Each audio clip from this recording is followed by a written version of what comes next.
پاکستان کا قومی پرچم پہلی بار کب اور کہاں لہرایا گیا؟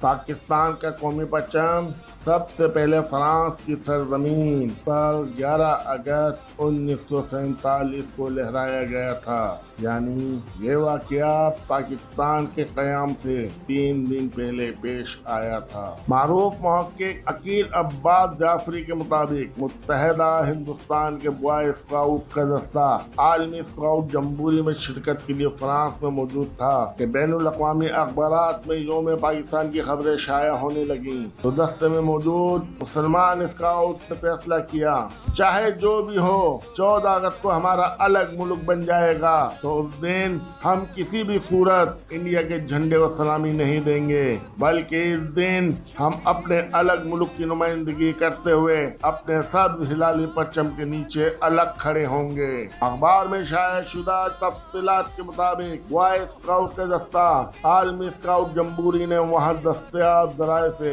پاکستان کا پرچم تیار کیا اور یوں پہلی بار پاکستان کی باضابطہ نمائندگی کرتے ہوئے قومی پرچم بر صغیر سے دور فرانس میں 11 اگست 1947 کو عین آزادی سے 3 دن قبل لہرایا گیا تھا۔ امید کرتا ہوں ناظرین آپ کو آج کی ہماری معلوماتی ویڈیو پسند آئی ہوگی۔ اس معلوماتی ویڈیو کو اپنے بچوں کو ضرور شیئر کریں اور ان کو بتائیں کہ پاکستان بناتے وقت ہمارے آباء و اجداد نے کیا کیا قربانیاں دیں۔